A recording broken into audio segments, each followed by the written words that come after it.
Hey everyone, it's Strange Michael. I hope you're doing well today. I have an unreasonably angry movie review to make for you in the midst of my Evil Dead reviews. I wanted to do this as a quick review. It's probably not going to be a quick review because I have so much to bitch and moan about this movie. I had heard of this from my mom, of all people. She was like, hey, all my friends on Facebook, my other 50-year-old people, are saying that, hey, this movie that came out called The Outwaters from last year, 2022, is supposed to be really great. And I saw that it was something I could rent on Amazon Prime. So I rented it yesterday, started watching it, and like the first 20 minutes, I was immediately like, this shit is not for me. I got through a small chunk of it last night before I went to bed, and then I finished it today, after I watched and recorded my review for Evil Dead 2. Now, The Outwaters is... It's such a frustrating movie to talk about, because it's basically Skinamarink again, but in found footage, like actual found footage, not like Skinamarink, how it's filmed through the eyes of a kid, or two kids, or whatever the fuck is going on in that movie. I hated Skinamarink, and I hate this too. I think The Outwaters is something so obnoxiously artsy-fartsy, excuse me. My brain doesn't want to work with me right now because of how frustrated I am with this shit. I don't like this movie. I think The Outwaters is total trash. I think the 4 out of 10 star rating on IMDb is 100%, 1,000%, 10,000%, 1,000,000% worth it. I think it deserves that shit. It's a great example, like Skinamarink, of something that if you don't have a fucking man bun and glasses that you don't need to begin with, and you're a hipster on top of that, you're not gonna like this shit. You're probably not gonna like it at all. I like experimental cinema. Let me specify on that. I like Kubrick movies. Not 2001: A Space Odyssey. It's well made, but it's not for me. I love David Lynch's Eraserhead, which I have 2 copies right above my head. Big fan of that. Big fan of David Lynch. I think a lot of experimental horror is usually bullshit. It's usually either, to me, not saying this film, The Outwaters, is like that, but it can either be a total money laundering scam, or it's an indie film that somebody wanted to make. You could argue it's a passion project, I guess, if somebody's that motivated to make, in this case, an hour and 50-minute long film, almost 2 hours that they took to make this. Well, they took a lot longer, but you know what I mean. You could argue a lot of different things about what experimental movies are, this one being a horror film. I don't even know where to begin. I don't even know where to begin. This review is going to be so negative, just so you know. If you happen to have made this film, or happen to be involved in this film, like the 2 girls, the 2 guys, one of them being the director and writer of the film, this is not a personal attack on you. I don't want it to sound like that. It might come across like that, though, sometimes, but I promise you, I have nothing against you. No ill will. I think you could make a good movie in the future. This movie... God almighty. What's the plot of the fucking Outwaters? Okay, so The Outwaters, it's essentially... Okay, it's kind of not a very coherent movie, number one. It jumps all over the place once we get to the desert. But it mainly, in the beginning of the film, starts off with a couple of guys that are brothers that are about to celebrate, I guess, their mom's birthday or something. I don't know, but one of them doesn't show up, the other one does. And I guess either just the main guy, the director, writer of the film, I think his name is Robbie, either he or his brother, and this blonde-headed girl are in some kind of band, or 2 of them are in a band, something like that. But they're recording music at the beginning of the movie. Now, most of the first, by the way, again, it's like a 2-hour-long movie. Number one, a big chunk of the first 40 minutes of this movie are people either singing music, which isn't awful. I think the young lady, the blonde-headed girl who sings in this movie, apparently she is the daughter of some kind of singer. I don't know if she was famous or whatever. It doesn't really matter to the story. Her mom died. She's kind of singing and apparently looks a lot like her mom. And a lot of this beginning of the film, for 40 minutes, is her singing. A lot of it. And after a while, I was like, what the fuck am I watching?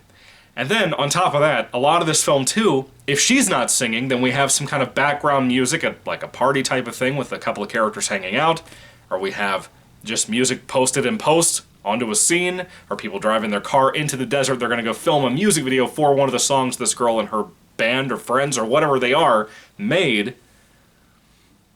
I don't know. I don't know. They're basically on a trip, like I said, to make some like music video thing out in, like, I guess the Mojave Desert, I guess is what it is, Mojave, I don't know how to pronounce that, who cares, who gives a shit? They're going out somewhere in a desert to go film random things, like a Stevie Nicks video type of thing. There's so much music. Again, in that first 45 or 50 minutes of this movie, every single scene has a new song playing. And at some point I had to wonder, like, did you guys manage to get the rights for all of this stuff? Did you make all of this stuff? Seriously, I want to know. But that's the plot. That's the plot. They're going to make a music video. After 40 minutes, they finally fucking get there. And they still, what do they do in the desert? They sing in the fucking desert. They wander around. They look at things like snakes and that kind of thing. That's what they do. They camp out in a couple of tents. That's it. Now, our main guy, I think he also happens to have, like, a girlfriend, or I think she said she's his wife. And she's pretty. She's pretty, too. She, I don't think, is part of the band or anything. She's just kind of like some kind of chick that just does, like, some kind of management work. She mentions that on a FaceTime call type of thing with the husband, main guy, director, writer, whatever he is.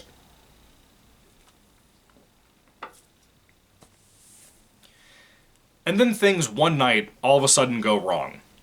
Now, in this movie, the beginning of the film, before they even get to the desert, there's this thing with earthquakes happening. Nobody's really sure why. Earthquakes just happen. They're pretty substantial earthquakes. Nothing to crack the wall or the street outside open or anything like that. But then the earthquake happens to happen in the desert as well, at nighttime, I believe. They're also hearing thunder and that kind of thing out there. And that's basically it. That's the movie. But again, it is a straight-out found footage movie. Our main guy is recording this for the music video, but he's recording at other times. Even though you're in the desert for quite a bit of a trip, I assume for a weekend trip or something, you could have your batteries die. The heat out there might make the batteries blow up. You don't know. It just seems not very smart to be recording all the time the way he is. Especially later on in the film, there's no reason for this dude to be recording at all. I know that's a big complaint about found footage in general, and it's kind of a legitimate complaint. I understand. But this movie is like a step beyond. You should have fucking stopped recording by now. You know? And this movie to be an hour and 50 minutes long, it is so drawn out, it is so dull and boring and slow. There's nothing going for it, in my opinion. Really nothing at all.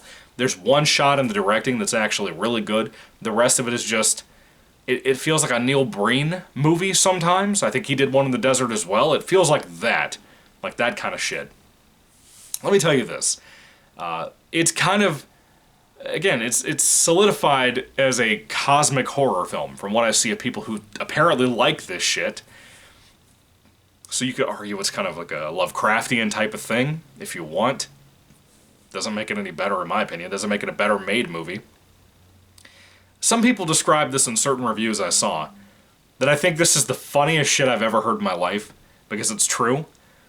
A lot of people were claiming this was Blair Witch through a straw, and I didn't know what that meant until I watched the movie today. Like, got to the portions I saw today, where it's mostly like at nighttime, right? The second half of the movie. What they meant by that was something that makes sense for the movie's context and the setting context with the desert and all of that, but makes a bad movie, in my opinion. You shouldn't do found footage this way, as some have tried and many have failed at this. This is a great example of another one who does that, the Outwaters. If you are in the woods, much less the desert, at night, in the dark, I don't think a lot of you know how dark that is. I live in the South, I've been in the woods before at nighttime, and I will tell you, it's dark as fuck. You don't realize how dark it gets in the woods if you've never had the chance to go camping or anything in the woods without a campfire or anything like that. If you haven't experienced that, you do not know how frightening that is. And that's what makes the noises and shit at night way scarier than they should be. It's truly scary. It's actually genuinely frightening, right? I have a fear of that. I have a fear of being in the woods by myself, much less the fucking desert where it's freaking cold at night, it's scalding hot during the day. I would not survive. I would die if I went by myself or with somebody. I don't know. It would be really bad. In this movie, the Blair Witch through a straw thing is basically a joke about how in the movie, when they film at nighttime, all you can see is the very small little beam on the screen of the flashlight, right? Like, that's all you can see most of the time. It's just pitch black and then the flashlight beam and whatever it's pointing at. And a lot of the time it's pointing at the fucking ground, like Skinamarink, but this one happens to be desert rocks. That's what you're getting with the Outwaters. If the Blair Witch through a straw thing is not the funniest explanation and description of this movie, I don't know what you could use to describe it. That's perfect. That is the perfect definition of what this movie is. Now, it's kind of a creature feature thing, too. I don't know if I already brought that up. I think I have.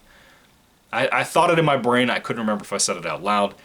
But it's kind of a creature feature thing, because when things go horribly wrong, when they start hearing these really loud, sounds like a gate scraping open that hasn't been oiled in 25 years, types of noises in the middle of the night, and all the attacks start to happen with whatever's attacking them, when those things begin to happen, they start to see other creatures. Now, this is where I start to get even more confused because of how more incoherent the movie becomes about it flapping back and forth between... I meant to say flipping, but flapping kind of fits for this weird movie and some of the shit that happens in here.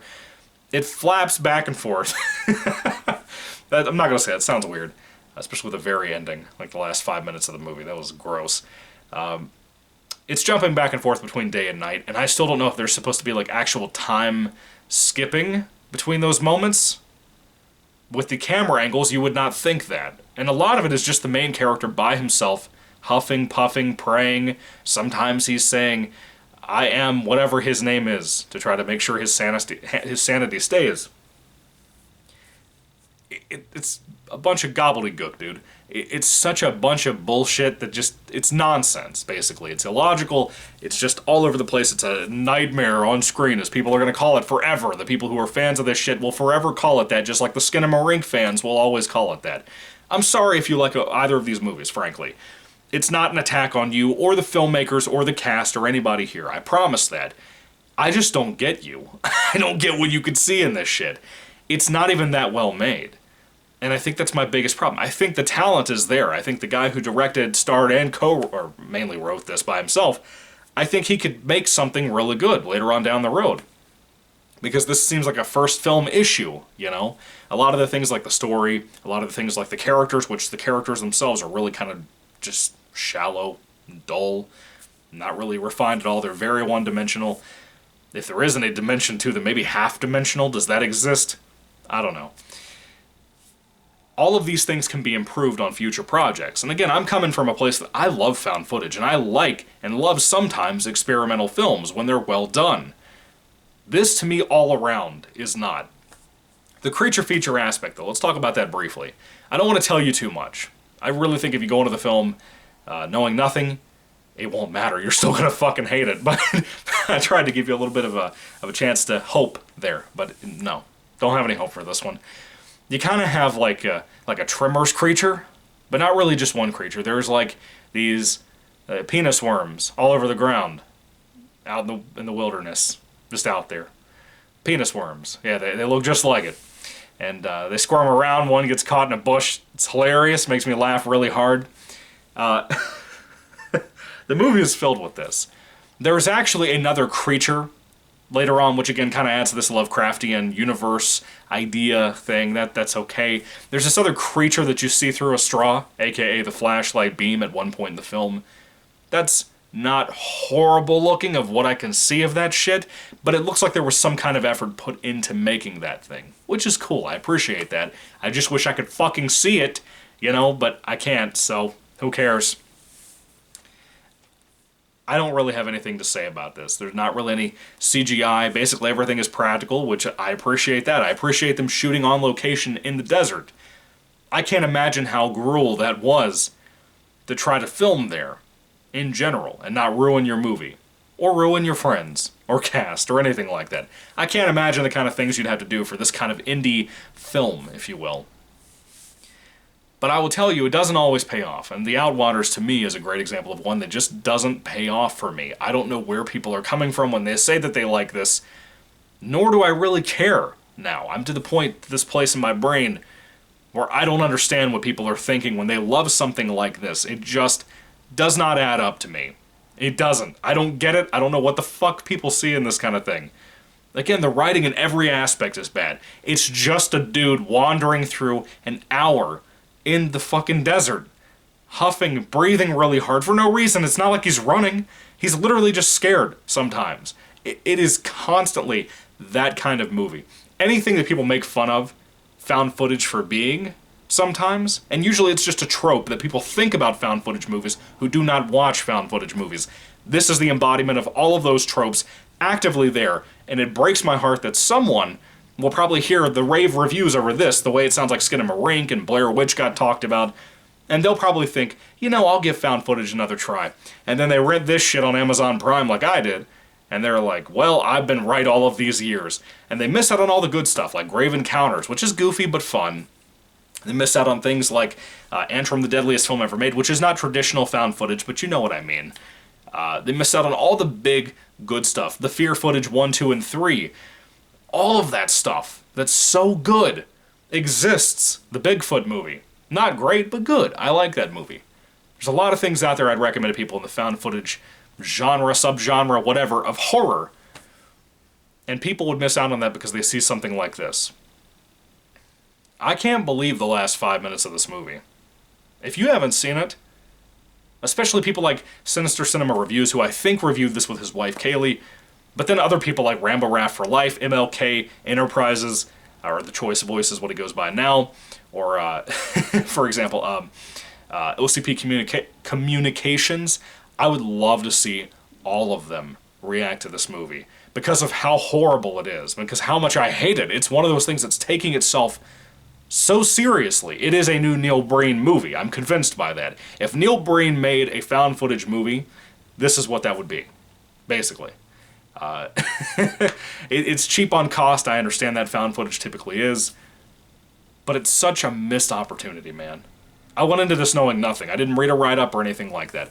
I checked out reviews after I saw the movie, and I can't believe how spot on the negative reviews are about this movie. 1,000%.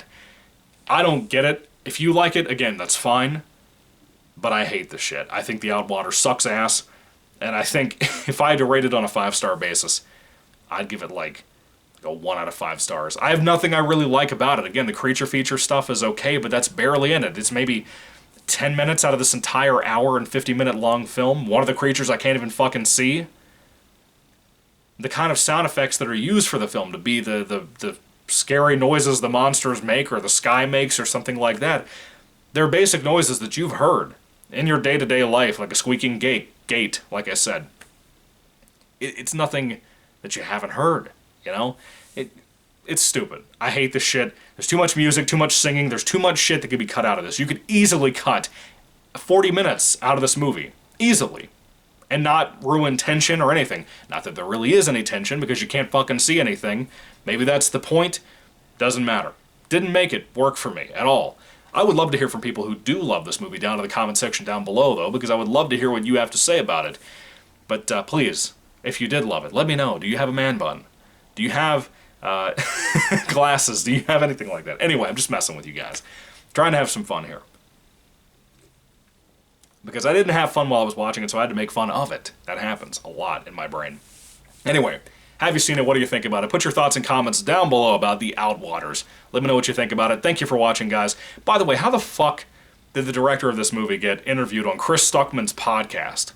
The famous movie critic on YouTube I've been watching for like 15 years. How the fuck does this movie get somebody exposed to Chris Stuckman and get them interviewed on his podcast? I mean, he's also the guy who likes Skinamarink. I love Chris Stuckman, but fucking hell, Chris.